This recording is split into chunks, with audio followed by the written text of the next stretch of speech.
Savanabé sera joué en septembre avec Madeleine Renaud. Vous m'entendez? Oui. Elle accepte enfin mes directives pour dire ses répliques. Vous ne m'écoutez pas. Je regarde la mer.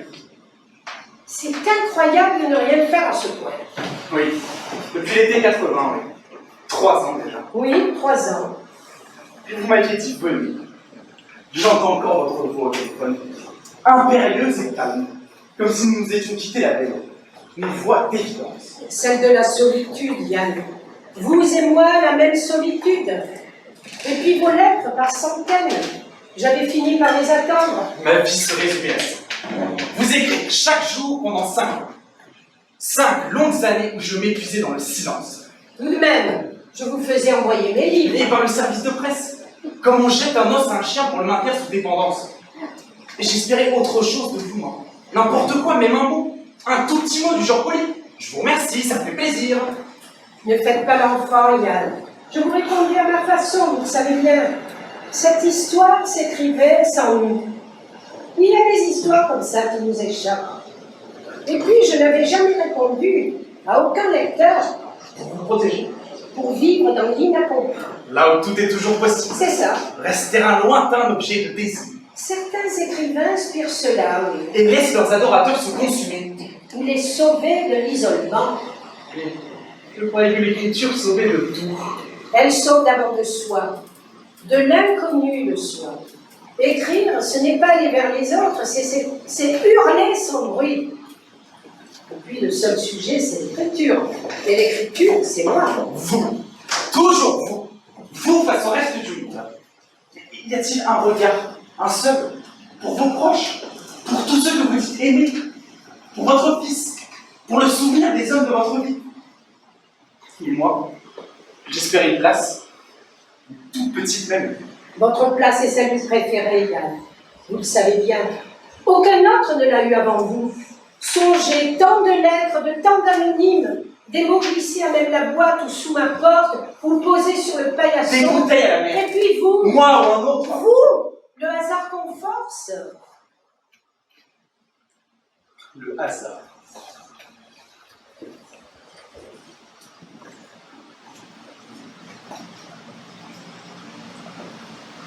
« 29 juillet 80. Je prends l'autocar pour Trouville. J'ai tout juste de quoi payer mon billet. En moi, l'angoisse et la jubilation du joueur qui balance les dés. As-tu vraiment envie de la rencontrer? En as-tu la force? Pourquoi ne pas rester dans ce doute qui t'apporte ta dose quotidienne d'espoir et de torture? Il n'y a pas d'attachement sans torture. Et pas de torture sans domination. Je vous avais dit de venir. Vous m'aviez dit, Duras, la grande, m'avait dit, et je n'avais plus qu'à m'exécuter. Tout laisser. Tout laisser? Laisser quoi? Mais vous ne laissiez rien, il n'y en a rien du tout. N'oubliez pas, vous n'étiez rien avant moi. Mais qu'est-ce que vous croyez? J'avais une vie avant vous. Patrick et moi, et puis Bénédicte. Une vie d'incertitude. Une vie d'étudiant et de rencontre. C'est Bénédicte qui m'a fait connaître au blanc. Dès le premier, j'ai tout lâché. Les petits chevaux de Tarquinia se sont mis à tourner dans ma tête. J'ai lâché mes amis, j'ai lâché mes livres et les projets d'agrégation. Tout lâché. Entre nous, Yann, je ne vous voyais guère en prof de philo. Tout lâché. Ma vie se révisait à lire Duras, en buvant des Campari sur la musique d'India Song. C'est bien ce que je dis, le vide. Mais ce vide, c'est vous qui l'avez creusé. Qui vous forcez à le subir? J'étais assigné à mon rôle. Interroger le silence. Je n'ai pas à prendre en charge mes lecteurs. Mais lecteur. Je n'ai jamais été un lecteur, moi. J'étais infiniment plus que ça, vous savez bien. Cette coïncidence incroyable en vous disant. Chaque mot, chaque phrase qui s'impose de manière irréductible et que je recopie pour me fondre, me confondre, devenir votre main qui écrit des mots de vous. Un écrivain ne se réduit pas à une main et un corps. C'est aussi et surtout un poids de solitude, autant dire une carapace. Je sais. J'ai dû faire mes preuves. Et vous avez réussi. Je me souviens. Je vous envoie le navire Night, et là, plus de nouvelles. Rien. Est-ce un retard de la poste? Une manœuvre de votre part? Un oubli? Il m'agace et me séduit, ce silence, et je vous fais parvenir à notre ouvrage. C'est tout, vous savez. Ne pas imaginer qu'on puisse vous oublier. N'avais-je pas raison? Je l'avais lu et relu votre livre, jusqu'à connaître par cœur les passages entiers, jusqu'à me rendre rue de Babylone pour retrouver les lieux. Vous savez, ces fameux lieux de Turas qui nourrissent tant de thèses et de mémoires, jusqu'à passer rue Saint-Benoît, devant le numéro 5, juste pour respirer le même air que vous. L'idée était jetée. Que faut-il faire? Me permettre d'exister. Exister. Mais cessez avec ça, Yann. Vous savez bien que cela vous est impossible sans moi. Quel monstre de vanité. Non, pas vaniteuse. Lucide. La lucidité redoutable de celles qui ont tout vécu et qui peuplent mes livres. Ces femmes qui croient encore à l'impossible, parce qu'elles ont en elles la lumière de l'exigence, et qui préfèrent l'exil à la trahison de leurs rêves. Souveraine jusqu'à la tyrannie. Yann, écoutez-moi. Écoutez-moi. Mais non, il ne veut pas. Il me rejoue la scène de l'homme bafoué comme n'importe quel bella face à n'importe quelle midinette. Vous ne voulez rien entendre? Eh bien, partez. C'est trop difficile. Partez. Je ne vous supporte plus. C'est fini, je vous dis. Fini. Vous entendez? Ah, c'est vrai, j'avais oublié. Lorsqu'on le met à la porte, il revient toujours. Aucune dignité, ce mec. Et il fallait que ça tombe sur moi. Un nulard de première. C'est pourtant ce nulard que vous avez choisi. Ce nulard, même dans les vents contraires. J'aime les vents contraires. À vous entendre, vous êtes un monstre de tolérance. Mais j'ai droit à une scène particulière. Parfaitement une scène. À propos de tout et de rien. Tenez, je vais me promener, c'est une scène. Je reviens, c'est une scène. Je ne dis rien, et c'est une scène. Je vous imagine à chaque fugue. Je ne fugue pas, je sors. Je vous vois avec un de ces beaux barmen, hein?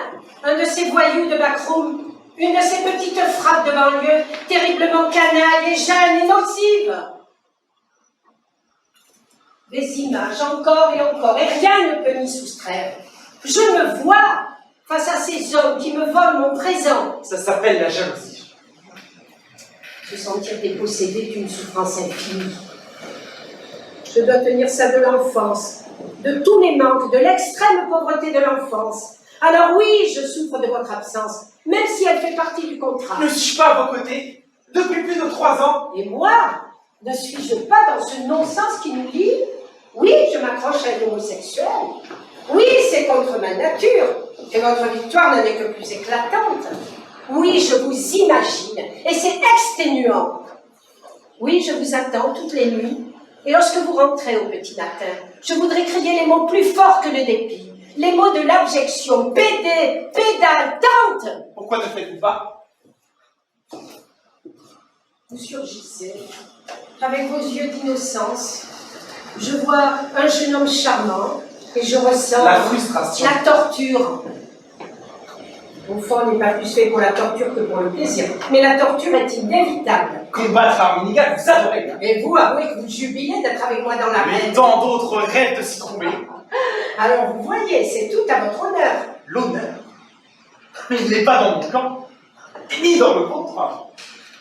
Je suis soumis à vos caprices. Vous, rien ne vous soumet, hormis votre soif insatiable d'exercer le pouvoir. Partout où nous allons, je suis dans la figuration. Si je m'éloigne un peu, c'est le rappel à l'ordre. Vous m'interdisez de parler aux autres. Pour préserver notre relation. Dans laquelle je suis captif. Un captif consentant. Si je disparais, c'est le drame. Oh, Yann, vous n'avez pas vu Yann? Où est-il donc passé? Une enfant qui a perdu son jouet. Un jouet qui la rassure. Tenez, la semaine dernière, au restaurant, pourquoi demander au serveur s'il me connaissait, si ce n'est pour vous faire valoir? Que pouvait-il répondre? Il a fait semblant de savoir, et moi j'étais humilié. En plus, je déteste les huîtres. Eh bien, partez! Partez! Vous n'avez plus rien à faire ici. De ça, et hop, vous fermez la porte, et moi je suis débarrassée de vous, enfin! Si je n'étais pas Duras, est-ce que vous m'auriez écrit, hein? Sans mes livres, est-ce que vous m'aimeriez? Est-ce que vous aimeriez une certaine Marguerite Donadieu? Près de 40 ans nous séparent, Yann. Qu'est-ce que vous répondez à ça? Venez, écrivez, je n'aime plus Marguerite. Vous ne voulez pas, vous n'aurez rien de plus. Et jamais demandé quelque chose. Oh, votre façon de ne rien demander est plus violente que la plus violente des requêtes. Surtout ne rien montrer, ne pas ouvrir le risque du refus, de la défaite. On est du même bois, Yann. Sauf que moi, je ne demande que si je suis sûre d'obtenir. Oui, c'est si facile avec moi. Vous avez tout obtenu, tout choisi, jusqu'à mon nom, un nom d'emprunt, un nom de plume, faux comme le vôtre. Ça y est, il y revient. Vous voyez le prénom de votre mère. C'est délicieux, Andrea, ça vous va comme un gars. Un nom judaïsé, pour Dieu sait quel panthéon. Jan Andrea Steiner, c'est digne d'un roman. Un nom pareil, le monde entier va le retenir. Le monde, mais vous êtes-vous soucié de moi un seul instant? Avez-vous jamais pensé que je puisse avoir un désir en dehors des vôtres? Un avis même? Vous me façonnez comme un de vos personnages. Vous décidez de tout. Le vin, le morceau du lit, Caprice et fini que nous écoutons en boucle. Vous irez à Orly, en pleine nuit, un honfleur au lever du jour. Et je dois m'exécuter. Et je dois trouver ça formidable. Mais nos repas, on n'a pas de Duras. Oh, Yann, ces poireaux vinaigrettes, c'est la meilleure chose du monde. Et pendant 10 jours, on mange des poireaux vinaigrettes. Et ceux qui n'aiment pas les poireaux vinaigrettes ne méritent même pas d'exister. Vous êtes avec Duras. Je peux m'en réjouir ou me résigner. C'est Duras, ce personnage déroutant. Cette femme autoritaire. Cette petite fille capricieuse. J'ai accepté vos conditions, acceptez les miennes. Et ça, je dois l'accepter, ça. Pourriez-vous vivre sans ça? Je n'écris plus sous l'effet de l'alcool. Et sans moi? Vous pourriez écrire? Je vous regarde. Vous avez 100 ans. Vous avez 1000 ans. Vous pouvez me menacer. Jetez les affaires par la fenêtre. Duras, c'en est trop. Duras, je n'en peux plus. Duras, c'est fini. Si demain je me tue, je ferai un petit bout pendant les 15 jours.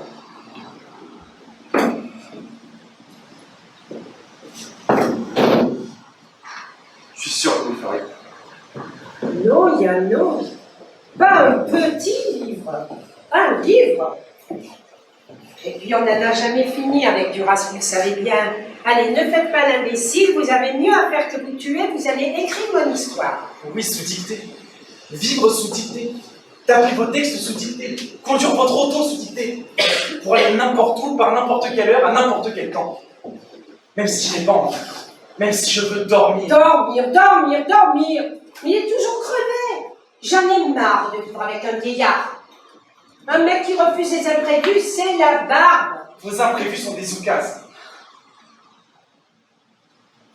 Yann, écoutez-moi. Écoutez, moi aussi, m'est arrivé d'accepter la soumission, vous savez.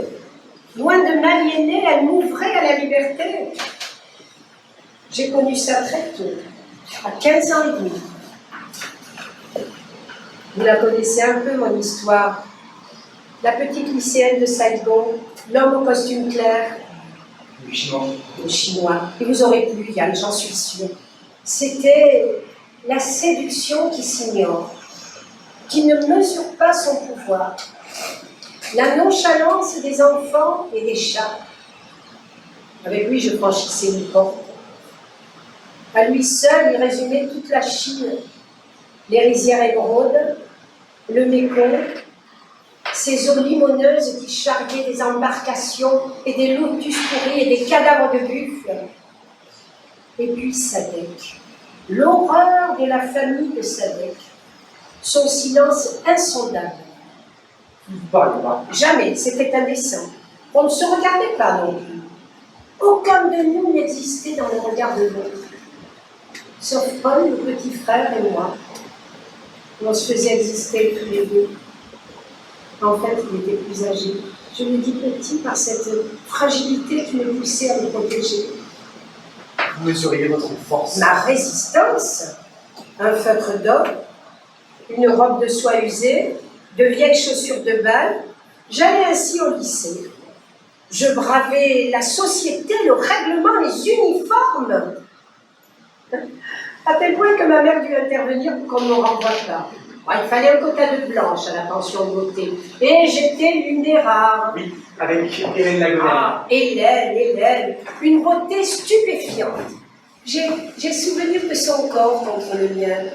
Nous dansions le tango le soir en tenue légère. Aux grandes dames de la surveillante, une femme rondelette qui lorgnait sur nos fesses. Mesdemoiselles, ce n'est pas convenable, regardez le dortoir. C'était une pauvre histoire, au fond. Une histoire de rien.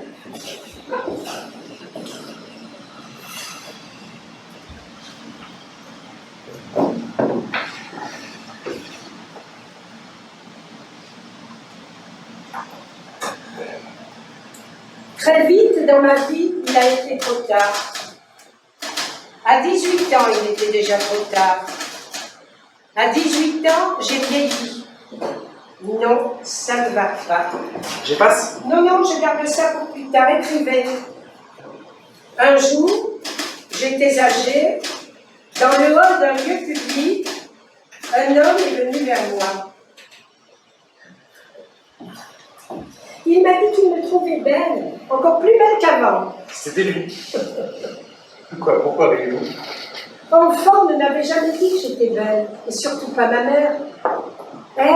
Elle m'appelait sa petite misère, et je me voyais avec ses yeux. J'étais noiraude, chétive, l'inverse d'une belle enfant, et je m'appliquais à coller à cette image. Plus tard, j'ai reçu des compliments par dizaines, par milliers, et j'ai commencé à y croire. Pourtant, je n'ai rien pour qu'on se retourne sur moi, je ressemble à tout le monde. Vous apparaissez, on ne voit que vous. Je me souviens encore au premier soir, entouré d'une nuée d'étudiants, lunettes d'écaille, menton léopard, et cet envol des doigts tenant la cigarette. Pour qualifier mon visage, cet homme a employé un mot radical, dévasté. Visage dévasté. Je vais le garder, ce mot-là. Il fallait oser dire ça. Où en étais-je? Un homme est venu vers moi. Ah, c'est ça, écrivez. Il s'est fait connaître et il m'a dit « Je vous connais depuis toujours. Tout le monde dit que vous étiez belle autrefois. Je suis venue pour vous dire que je vous trouve plus belle maintenant que lorsque vous étiez jeune. J'aimais moins votre visage que celui que vous avez désormais dévasté. Vous dictez vite. Il faut laisser venir, corriger après. Sans contrôle. Oui, il faut se laisser porter. C'est comme une musique qui vous traverse, vous voyez. Et puis, c'est si loin, le temps a fait son œuvre. Cette histoire, vous l'avez abordée dans un barrage contre le Pacifique. Oui, mais avec pudeur. Je voulais ménager ma mère. Mon déballage, comme elle disait, nous déshonorait. À présent, je ne me sens surplus. Je peux braver les railleries, les attaques. L'idolâtrie. Ah, l'idolâtrie. Non, mais c'est pernicieux, l'idolâtrie. Non, mais les gens se fabriquent des idoles pour se donner l'illusion d'exister, à défaut de croire en Dieu. Mais vos lecteurs, Oui, quoi, mes lecteurs? pourront-ils... Achevez vos phrases, Yann, c'est agaçant. ne seront-ils pas déroutés? Cette question me suivront, c'est tout. Comme des poissons qui mordent à l'hameçon. Vous pensez au coup médiatique? Je suis célèbre, pas populaire.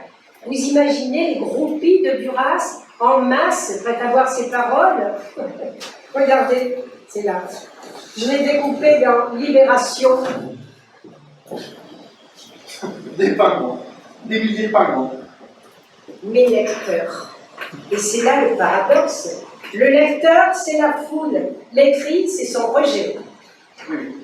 Une fois publié, il vous échappe. Oui, c'est de cela dont ma mère se méfiait. Écrire me jeter en pâture. Le savoir à l'état des libraires l'a terrifiée. Pour moi, elle voulait une agrégation mathématique.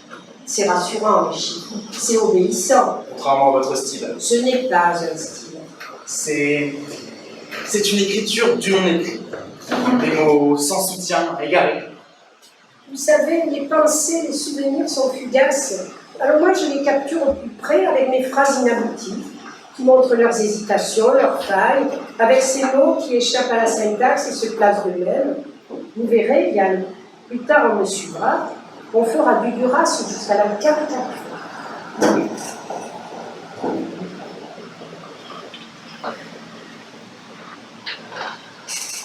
Quoi pensez-vous? Au chinois. Parlez-moi encore de lui. Ah, le chinois. Avec lui, le mot plaisir s'impose.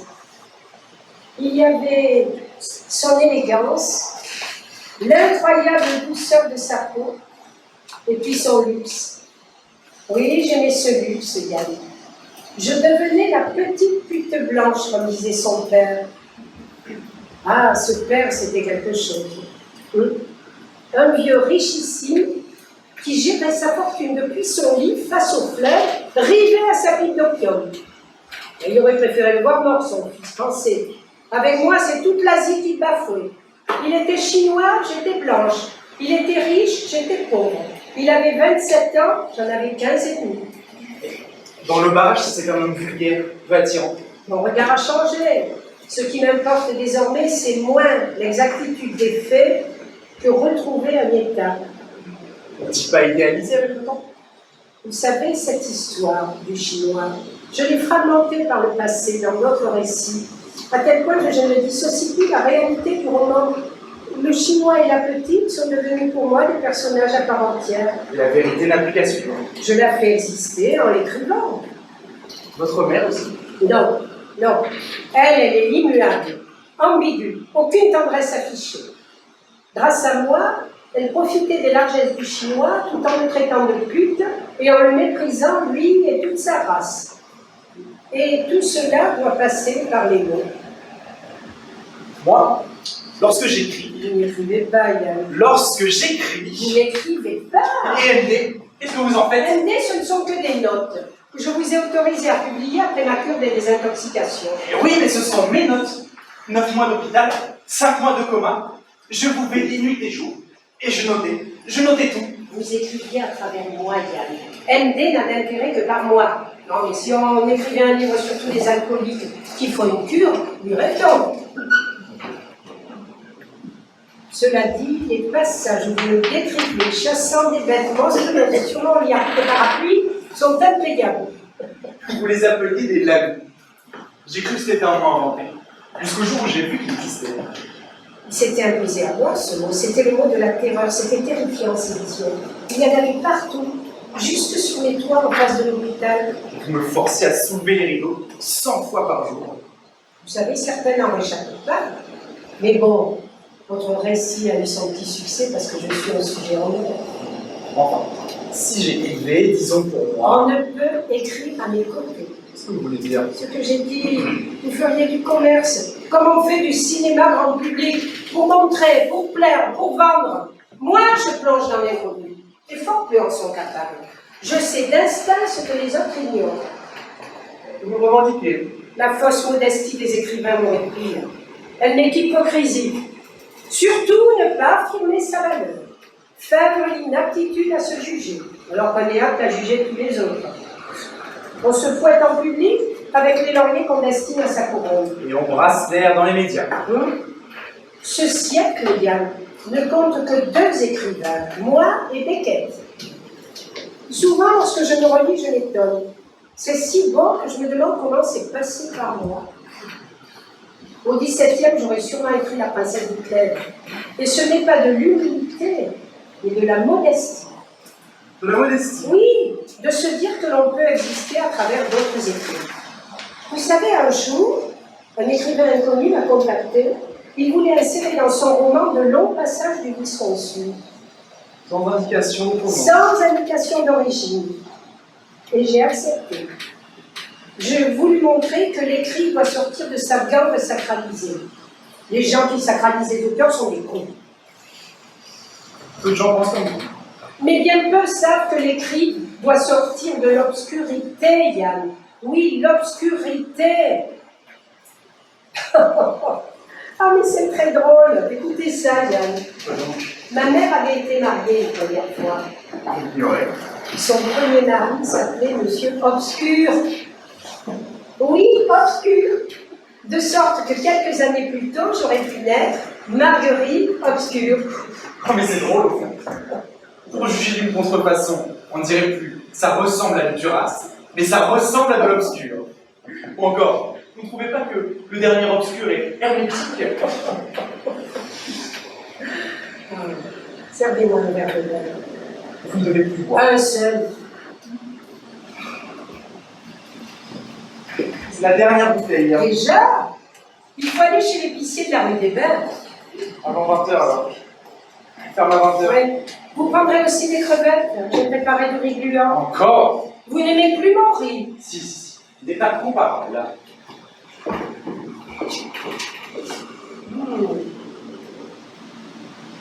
Mais que ce pantalon vous va mal! Et celui que je vous ai offert?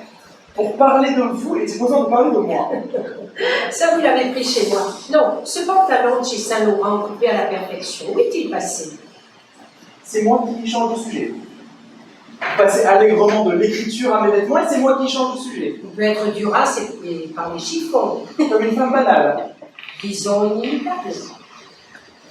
Ah ça. J'ai souvenir de l'article de Paris Match sur le look Duras. Jupe, gilet, bottines. Les ventes avaient explosé. Alors vous voyez, Duras, la mode, tout se tient.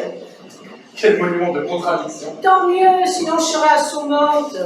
Mais allez vite chez l'épicier chercher notre vin, tenez. Je vais vous rapporter celle-là de la fouille, merci. Yann, que je vous dis encore, vos lettres, j'ai souvent répondu, je déchirais les cités.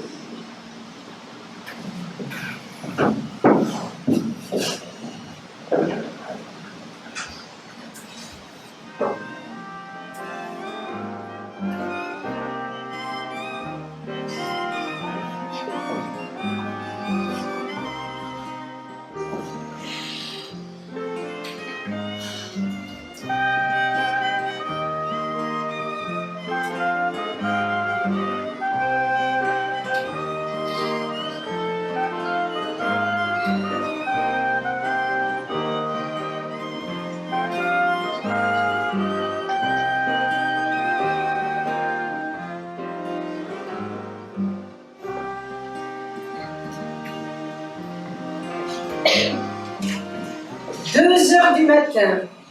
Vous en avez mis du temps? Je marchais sur la plage. Avec la lune, on voyait jusqu'à Antifer. Bonne? Pardon? La promenade? Que faut-il répondre? Rien.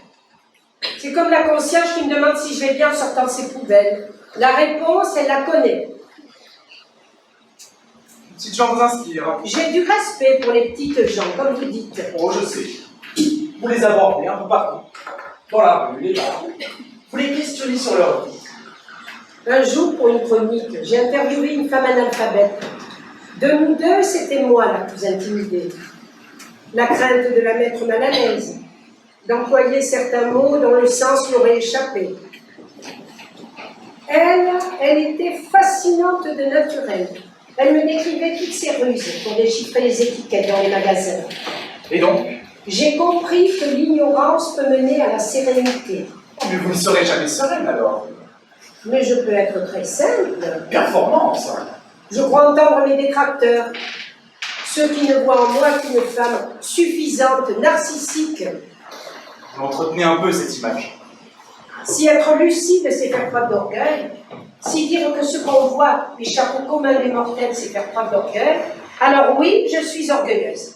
C'est une forme d'honnêteté, n'y revenons pas. Toujours vos sentences. Comme si votre parole était le verbe universel. J'ai la capacité d'anticiper. Et moi d'interpréter vos questions. Une stratégie comme une autre. Il vous en faut bien une après tout.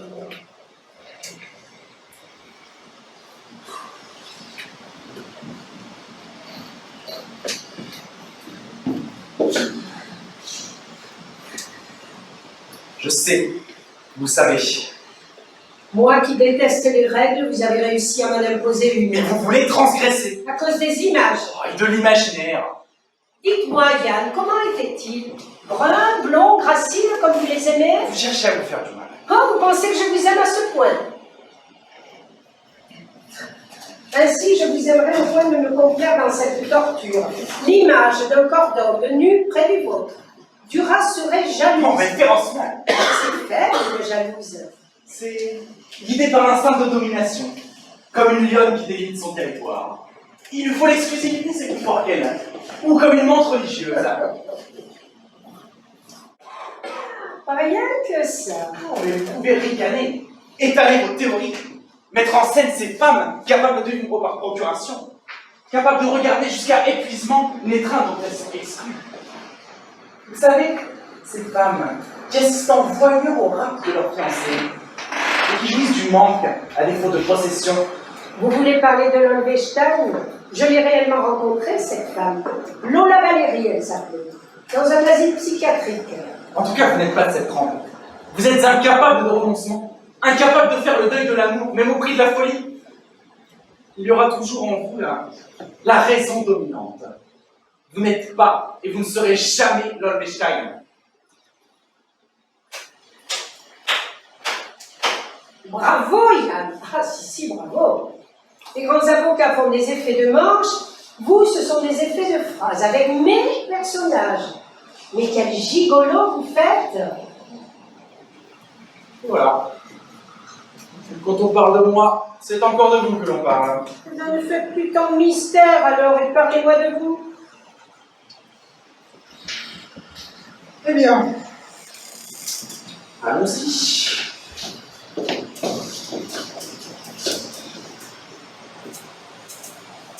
Programmé pour naître un 25 décembre, c'est un 24, un peu avant minuit, que je me suis pointé.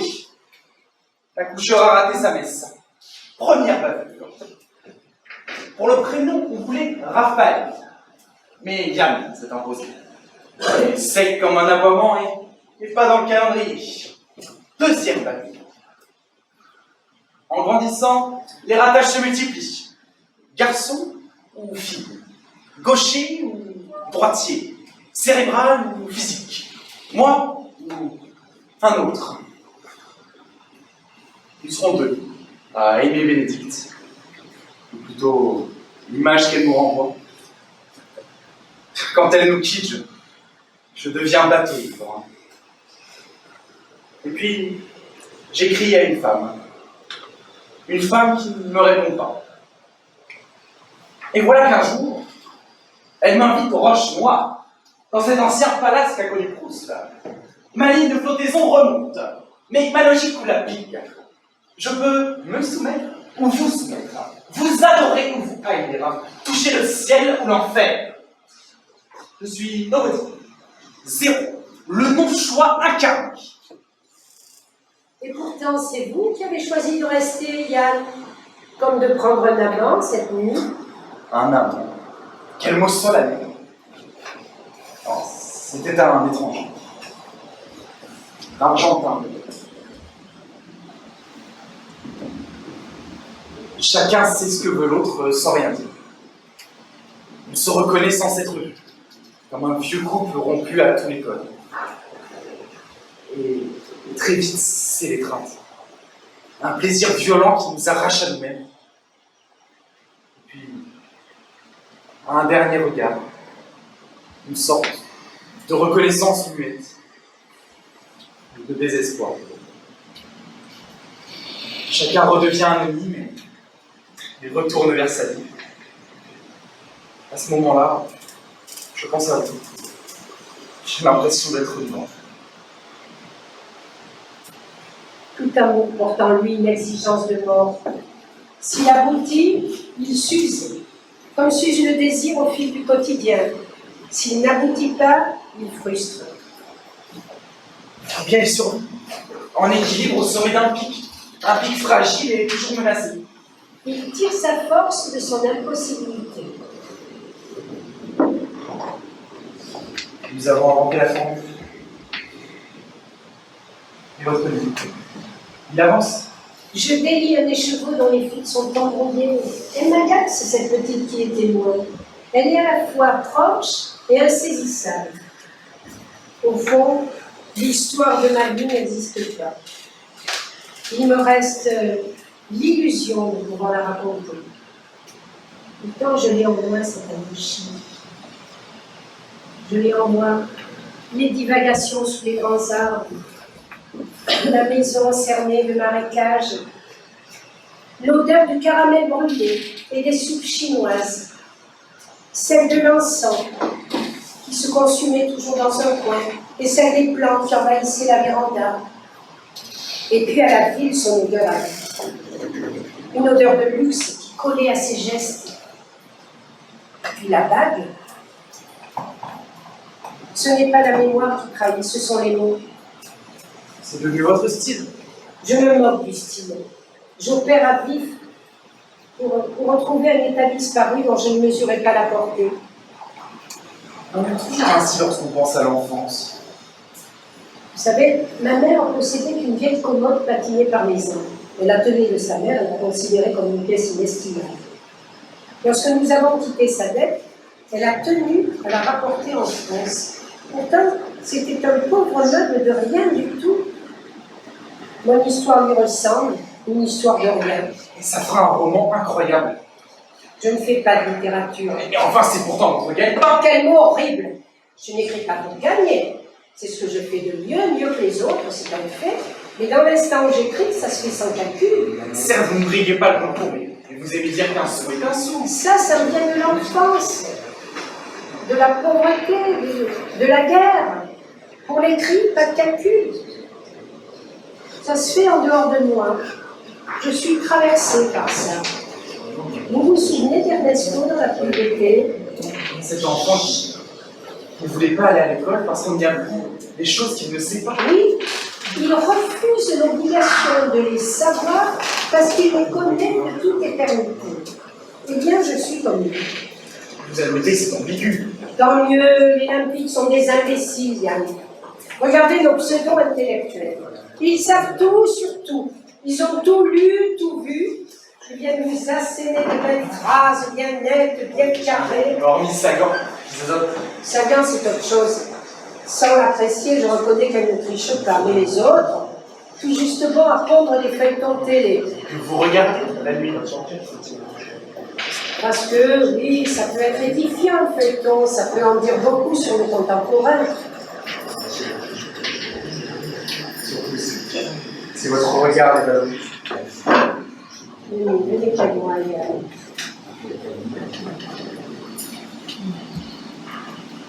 Vous savez à quoi je pense? Notre histoire. On dira qu'elle ne tient pas debout. On le dit déjà. Pourtant, elle existe. Elle est invivable, mais elle existe. Avant vous, j'avais écrit à un homme des lettres violentes.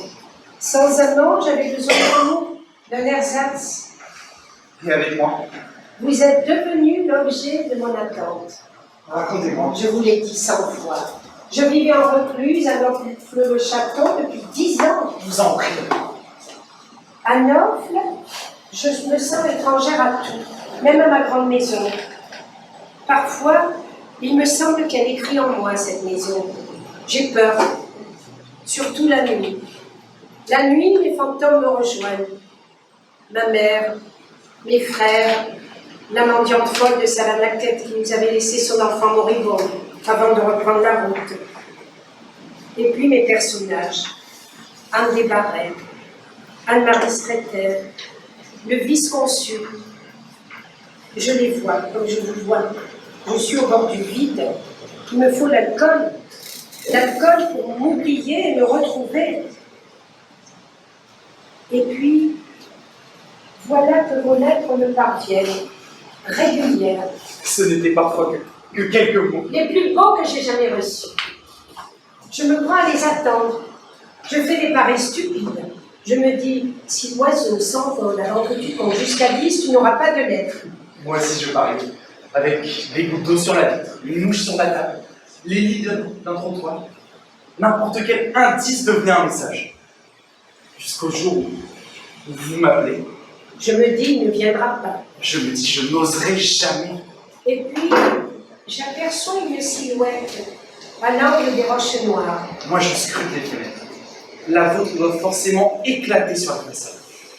Je ne me dis plus rien. Je me dis, ça y est, tu es dans ton histoire. Tu vas chez Marguerite Duras. Je me dis que les hommes audacieux m'attirent, au-delà du raisonnable. Je vous ai suivi. Ce soir-là, dans ma chambre d'art. Est-ce que vous aimez Yann Lemi? C'est quoi aimer? C'est donner ce qu'on n'a pas à quelqu'un qui n'en veut pas.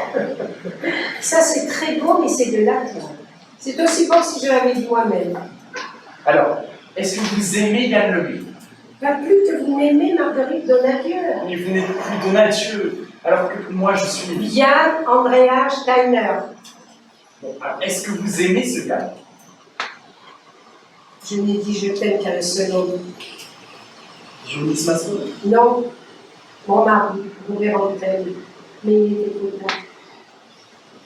J'aimerais avoir ça. Il n'est plus de trop tard en nous. Que mon nom soit jamais Yo. Yann Andrea Steiner, je vais l'écrire ce rôle. Voulez-vous que nous reprenions la guitare? Puis-je dire non? Vous pouvez. Je vais me reposer, je suis fatigué. Eh oui, encore mes manies vieillard. Yann, Oui? tu ne m'appelles jamais par mon prénom. Bon. Je vois trop prénom. Oui. Alors ça m'est impossible. Pourquoi? Dès le début, il y a eu comme une prise de possession. Comme un rapt auquel j'ai consenti. Que tu as suscité même. Peut-être. Alors voilà. Je suis à vos côtés, mais en annexe. Un prénom, c'est une étiquette. C'est réducteur un prénom. Alors que pour moi, vous êtes bien au-delà de tout ce qui peut. Enfin, vous allez encore me dire que je finis pas mes paroles. Celle-là, je peux la finir pour toi. Comme je peux prévoir que tu repartiras. Demain, un jour peut-être.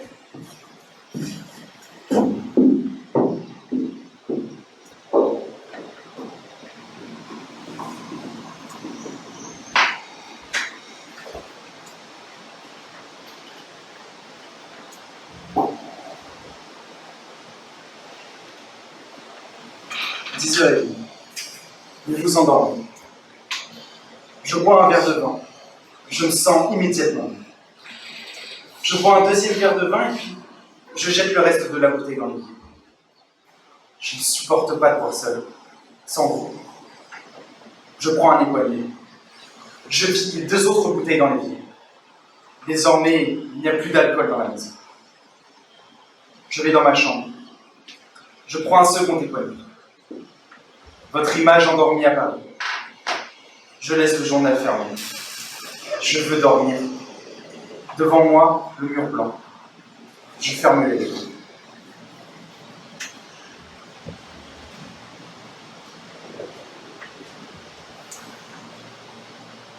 Dans la nuit, vous venez dans ma chambre. Vous traînez derrière vous une couverture. Je garde les yeux fermés. Vous vous allongez près de moi, par terre, sur la couverture étalée. Vous ne dites rien. J'attends un mot et vous ne dites rien. Vous repartez avec la couverture. J'entends le bruit de votre pas qui s'éloigne et puis c'est le silence.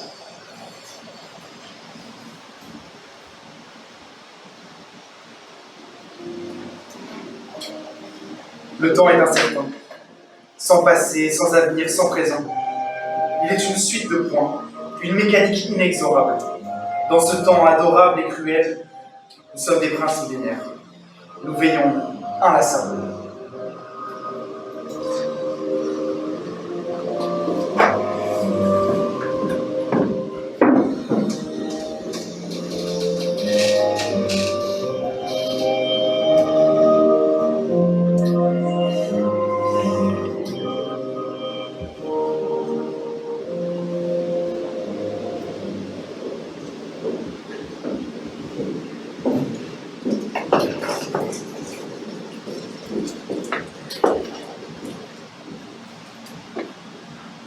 Le jour se lève. Il faut regarder très vite. Avant la lumière. Avant les cris de mouettes et les cris d'enfants sur le sable. C'est piqué là-bas? C'est le barrage du Cambodge, le dérisoire barrage de ma mère contre le Pacifique. Plus loin, le delta du Gange. Et au-delà des brumes, le golfe de Siam et la chaîne des éléphants.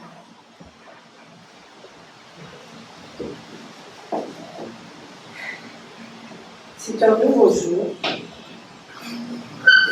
Sans lui,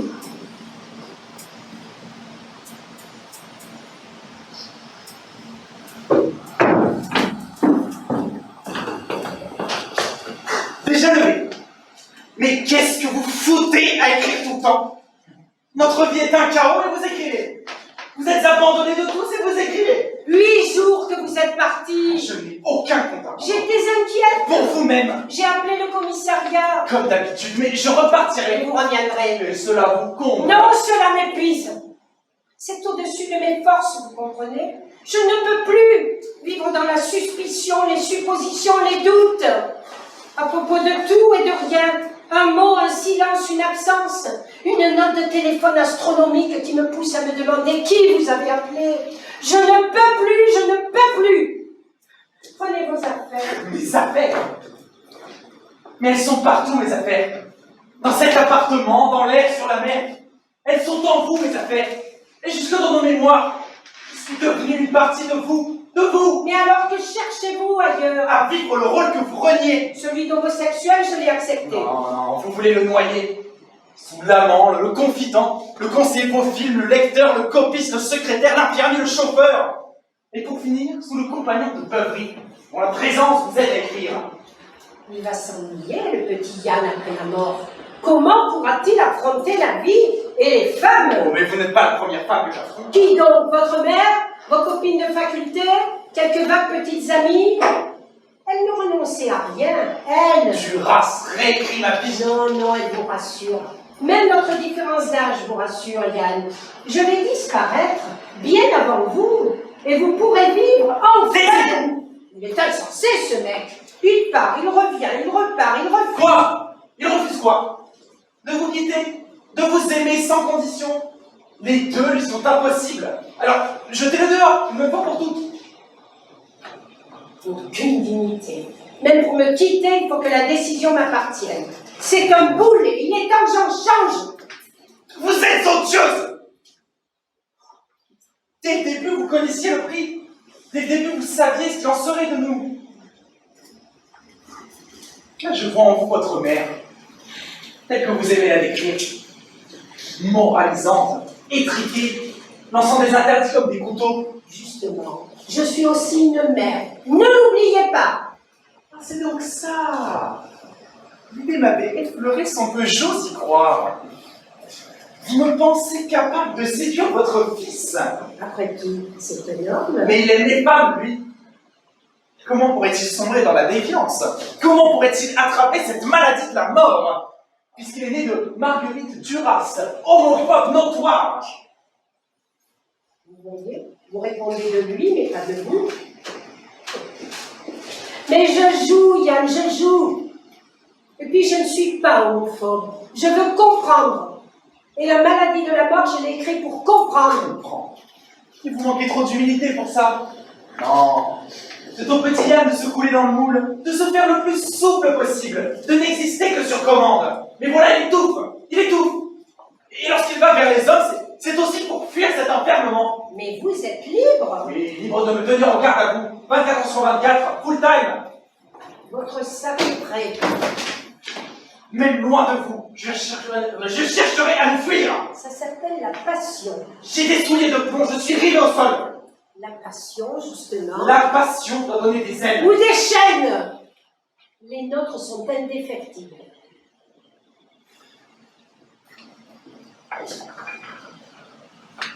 Transparent. Je suis transparent.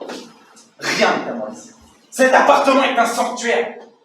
Ces manuscrits, ces livres, tout ce qui est marqué de votre sceau, ces fleurs séchées, ces photos, ces bois flottés qu'il faut garder jusqu'à ce qu'ils tombent en poussière. Et surtout ne pas vous montrer.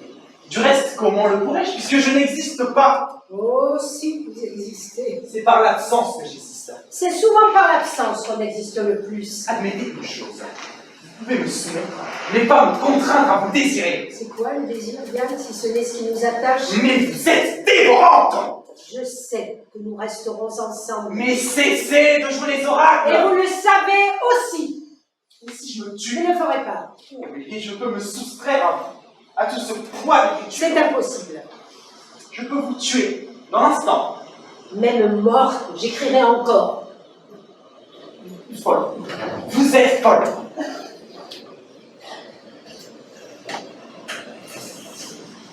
On vous a vu divaguer sur le bord, demander après moi. C'est vrai. Une femme qui perd toute dignité. Ça s'appelle comment? Hein? Comment? Une pute. Voilà. Vous êtes la pute de la côte normande. La pute de la côte normande.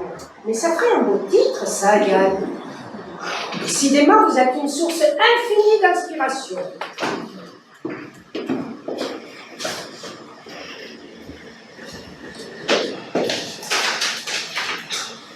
Des mots incohérents, des graffitis. C'est devenu ça, écrire. Pour conjurer vos cris. Et je crie parce que je deviens fou. Je crie parce que je n'en peux plus. Voilà. Parce que vous embarrassez. Vous êtes une connarde. Vous êtes une connarde qui embarrasse.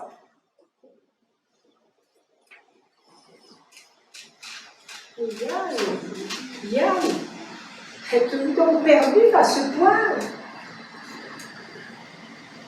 C'est vous qui vous perdez dans cette folie de m'attendre, là où je ne pourrai jamais vous rejoindre. Je suis au désespoir, moi aussi, de tout ce qui me peut arriver. Ce qui arrive, je le partage avec vous. Avec vos personnages, vos fantômes. Ce qui existe, vous l'avez dit, ce sont nos chaînes. Je vous ai donné un nom, je vous ai mis dans mes livres, mais nous sommes voués à l'excès de livres, justement, d'alcool, d'amour. J'aurais dû en rester au lettres. Juste les lettres. Quand j'avais 7 ans, que j'écrivais à n'importe qui pour rien. Oui, vous avez lu Tartugnan, vous vous souvenez? Vous m'aviez recopié la phrase « Aucun amour au monde ne peut tenir lieu de l'amour ». Quelques pages. Et ma vie bascule.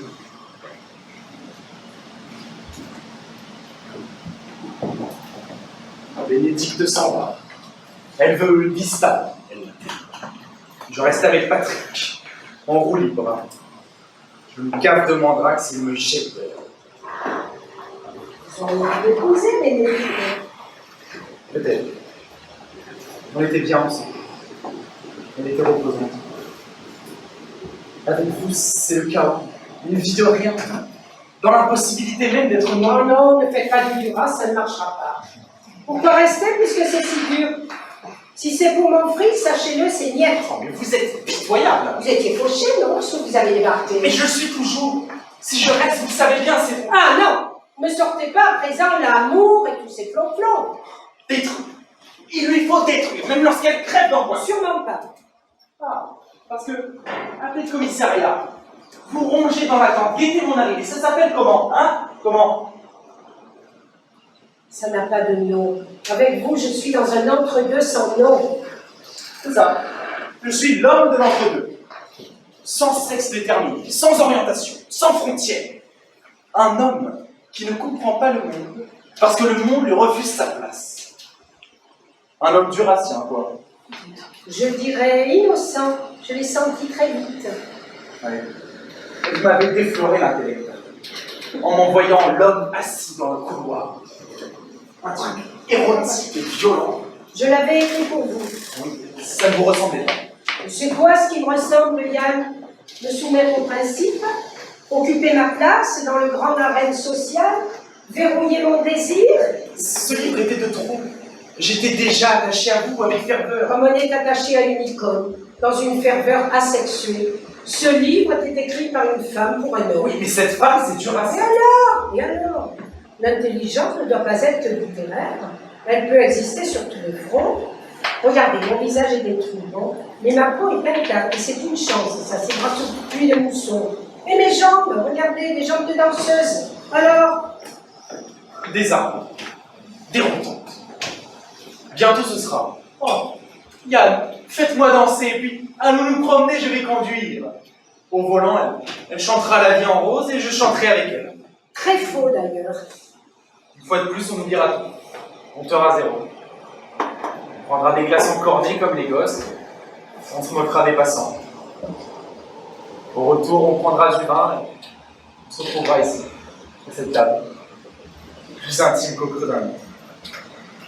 Qui taperai avec 2 doigts et ça la fera rire. Va-t-on encore avoir des fous rires ensemble? Et des scènes terribles. Et ces heures indicibles où j'écris souvent mon regard. Enfant, je jouais au noyer dans la rivière. Je me laissais couler et arrivé au fond, je remontais à la surface d'un coup de talon. Je me faisais si peur tout seul que j'en oubliais que c'était un jeu. Parfois, il me semble être fou, sans pouvoir remonter. C'est toujours un jeu, Yann, et à l'air libre. Et vous jouez sérieusement, voilà tout. Et moi aussi, puisque j'écris. Le sac, c'est de raison. Je vais partir quelque chose. Chez ma mère, on est 2 sœurs. Que pense-t-elle de notre liaison? Elle ne finira jamais. Elle est intelligente. Elle sait qu'il y a une histoire à écrire. Vous l'avez terminé. Il faut la relire. Je vous écoute. Vous voulez la proposer? Non, j'ai hâte de connaître la suite. C'est à devenir fou cette histoire, c'est comme si on ne savait rien d'elle. C'est à devenir fou, oui, c'est vrai. Moi aussi, il me semble que je la découvre en l'écrivant. Est-ce que le chinois va épouser la petite? Et le petit frère, est-ce qu'il va mourir? Dans le livre, le dit. Racontez-moi. Sur le bac, regardez-moi, 15 ans et demi. Déjà, je suis fardée. J'ai du rouge à lèvres, rouge cerise comme alors. C'est peut-être Hélène Lagonelle qui l'a volé à sa mère pour moi. Hélène Lagonelle. C'est foudroyant, ça. Ce jour-là, je porte un chapeau d'homme, un feutre souple couleur bois de rose au large ruban noir. C'est drôle, il me semble que ce n'est plus moi cet enfant. Pourtant, on renferme mon histoire un peu comme une photo en négatif. Et vous n'avez pas de photo de vue sur le bac? Non, je n'en ai jamais vu. C'est plus tard, à partir d'un portrait de mon fils, que je me suis vue. Il portait un chapeau semblable. Aucune femme, aucune jeune fille ne porte de feutre d'homme dans cette colonie à cette époque-là. Aucune femme indigène non plus. J'ai ça, ce chapeau qui me fait tout entière à lui tout seul. Et puis, je porte ces laméors pour aller au lycée. C'est ma volonté. Je ne me supporte qu'avec ces chaussures-là.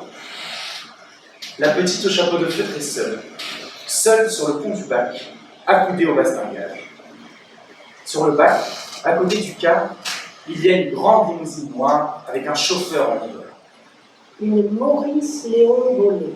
Elle étincelait au milieu de la pauvreté et de la crasse. Dans la limousine, il y a un homme très élégant qui me regarde. Ce n'est pas un blanc. Il est vêtu à l'européenne. Il porte le costume de tussor clair des banquiers de Saint-Denis. Costume de tussor clair des banquiers de Saïd. Et c'est beau comme du racine. L'homme élégant est descendu de la limousine. Il fume une cigarette anglaise. Il regarde la jeune fille au feutre d'or et aux chaussures d'or. Il vient de la graine. Lentement. C'est visible. Il est intimidé. Tout d'abord, il lui offre une cigarette. Sa main tremble. Il y a cette différence de race, il doit la surmonter. Elle lui dit qu'elle ne fume pas. Non, merci. Elle ne lui dit pas, laissez-moi tranquille. Dorénavant, j'aurai une limousine pour aller au lycée et me ramener à la pension. Chinois. Il est celui qui passait le Mékong, ce jour-là, en direction de Saïd. Quand mon frère Pierre a appris notre liaison, il m'a battue.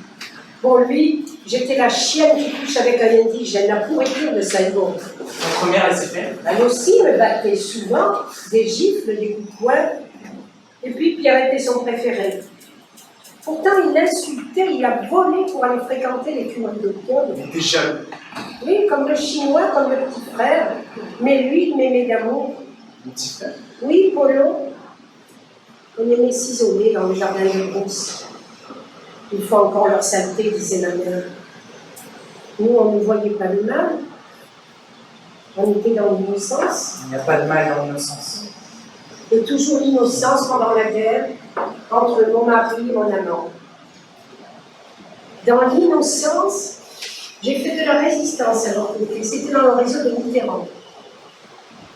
Dans l'innocence, j'ai fréquenté un agent de la Gestapo, Pierre Delval il s'appelait, pour tenter de sauver Robert lorsqu'il a été déporté à Dachau.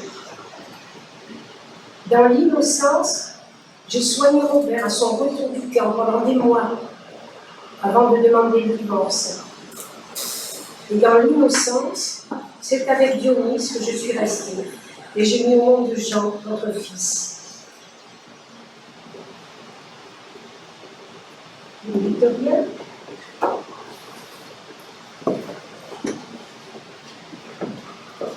À Nofle, je suis tombé sur vos carnets de guerre, dans l'armoire bleue. Vous avez lu ? Quelques pages. Cette armoire est interdite, vous le saviez. Quelques pages seulement. Et alors ? J'ai lu pour Delval.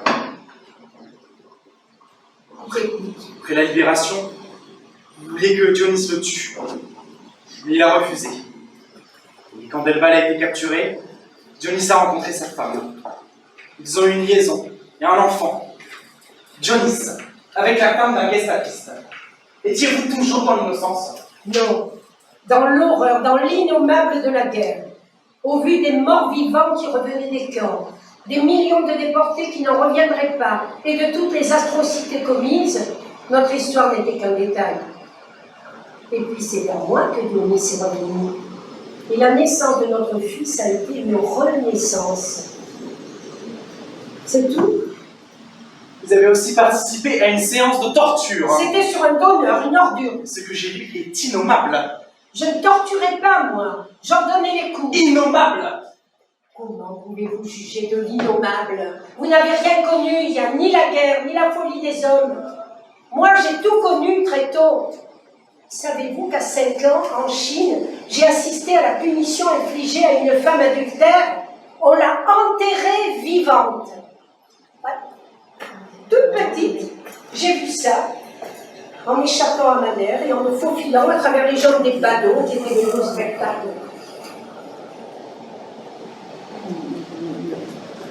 Depuis, l'insoutenable est en moi. Pardonnez-moi.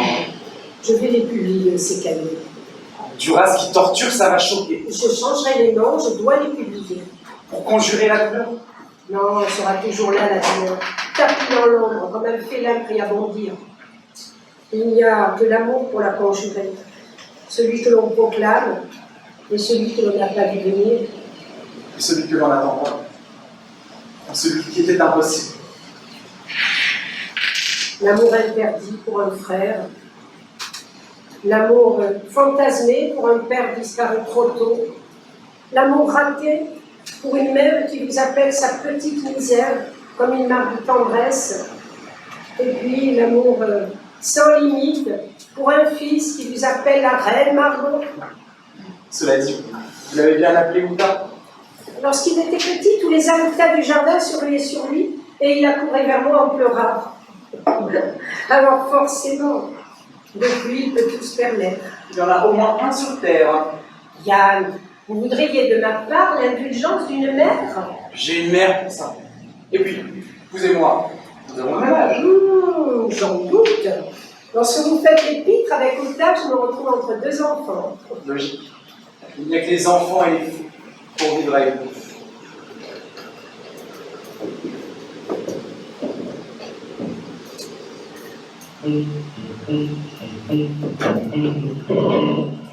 On danse. Nous n'irons plus jamais. Tu m'as dit je t'aime. Nous n'irons plus jamais. Tu viens de décider. Nous n'irons guerre en hiver. Votre cavalier se défend pas mal non plus, non? Peut-être autre chose qu'un vieillard. Et moi, autre chose que Duras, allez demander à cette vieille toupie de Sagan ou à cette vieille moine de Beauvoir de danser. Mais cette, comment vous dites déjà? Cette vieille peau d'Ursula.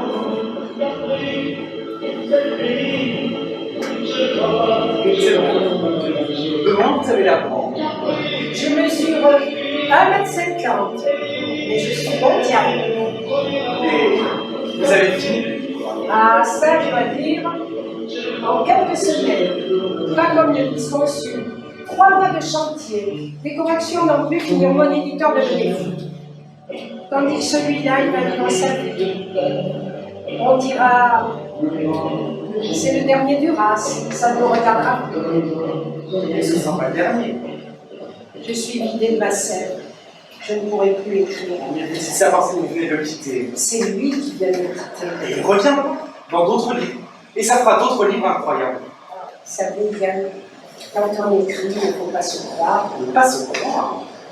Mais c'est un mot de cours de récréation, ça. Vous m'avez habitué à autre chose. C'était avant. Il n'y a pas d'avant. Il n'y a qu'un éternel présent. Un présent absurde et magnifique. L'espoir. L'espoir. L'espoir, oui. Peut-être se trouve-t-il dans mes dernières phrases.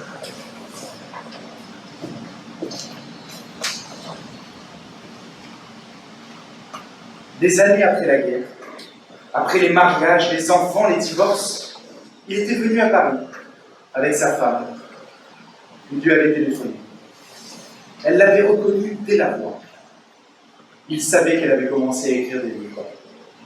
Il lui avait dit que c'était comme avant, qu'il l'aimait encore, qu'il ne pourrait jamais cesser d'aimer. Je pourrais rajouter qu'il l'aimerait jusqu'à la mort. Pardon? Oui. Qui t'aimera, Marguerite. Jusqu'à la mort. C'est beau. Et pour le titre, Le titre, ce sera L'amant. c'est beau. C'est beau comme le déferlement des vagues. Chacune vient mourir pour renaître dans la suivante, dans un éternel présent. Notre histoire lui ressemble. Jamais aboutie, toujours recommencée. Et tout ce que je ne pourrai jamais te donner, tout ce que nous ne pourrons jamais être, tu le feras exister dans les livres, dans tous les livres à venir.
Assister à la 17e, me dit-on à l'oreillette, du dernier amant de Michel Bottaro. C'est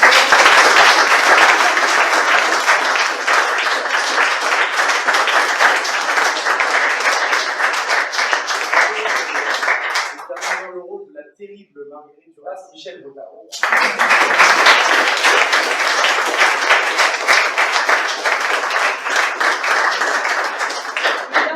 De Yann, pas si innocent que ça, Elliot, 30 €.